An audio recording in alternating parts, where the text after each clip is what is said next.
Hello and welcome to Modelling Misadventures. And it's time now to get back on with the 3D printed model of Thunderbird 4. Now in the last video I had completed the interior of this model and it's now time to start working on the exterior, and we're going to have to put this together and start painting it. Now before I paint it, I'm going to join these two halves together so I can spray it in one go. And it's a perfect fit, so just going to glue that with super glue. And I don't even think it'll need any filling because it just looks like a panel line.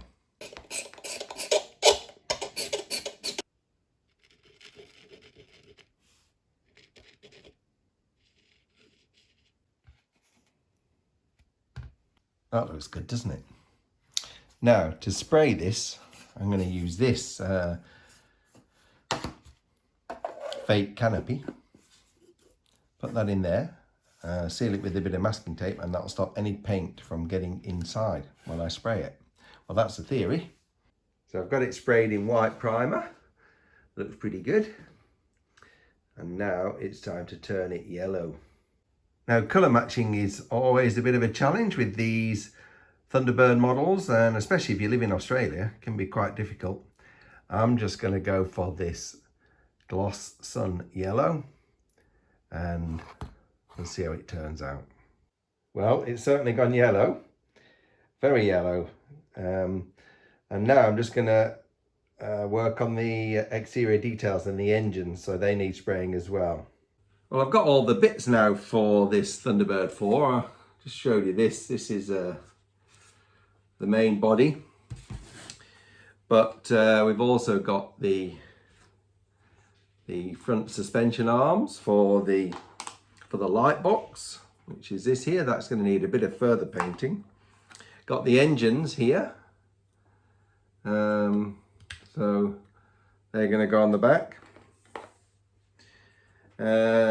These little nozzles to go in the back of the engines, got those done.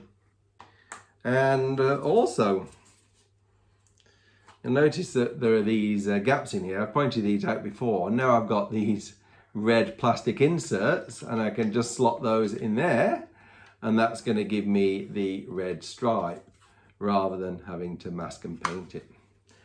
So now I can put all that together and we'll see what it looks like at the end. So I've got the red lines on here. They've come out quite nice, and I've got the engines on. And now I'm masking off the front here because I've got to paint a red line on here. Well, it's all masked up, so I'm hoping that line comes out all right. I always find this a bit nerve-wracking because you never know whether it's going to have bled underneath the tape. Well, I'm pretty happy with that. I think that looks okay, and if there's any slight imperfections, I'll just cover it up with weathering. So the basic construction and painting is now done. And this is what it looks like. So it's looking pretty good, isn't it?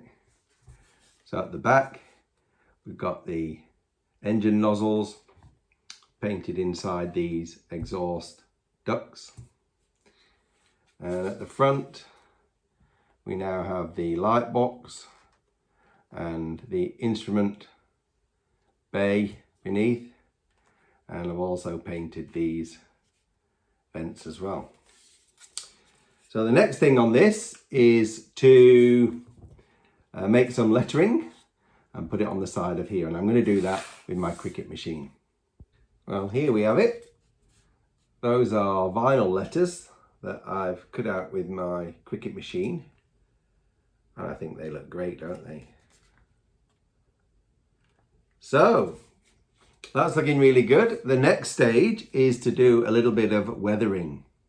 Now to start off this weathering, I'm going to be using some oil paint and some Zippo lighter fluid to make a filter or a wash. Not quite sure what the difference is between those, but the aim is to make the model a bit dirtier and a little bit more orange. And I'm going to see what I can get with these two colours, yellow ochre and burnt sienna. I've put that on that kitchen towel just to allow some of the oil to absorb away so that it'll dry more quickly. Well, I think that looks about right, but it's all trial and error. We'll see what it looks like.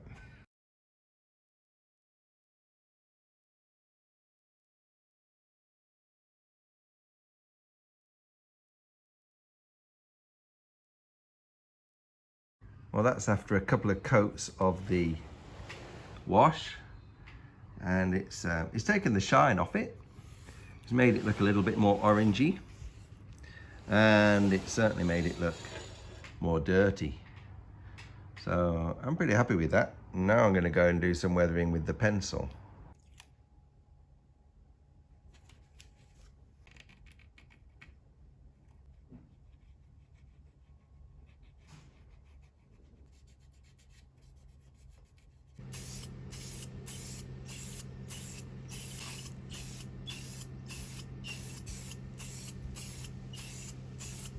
Well, that's it weathered and covered in satin varnish. I'm quite happy with how it's looking.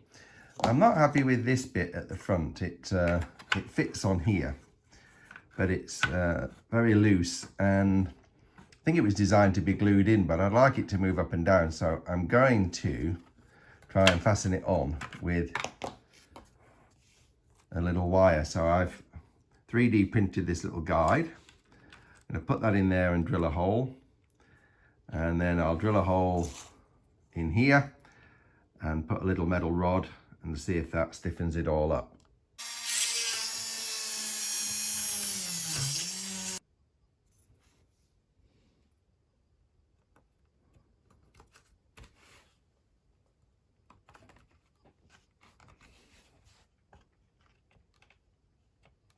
Well, here we are, and this is what it looks like after painting and weathering, and I am very pleased with that. I think that looks terrific.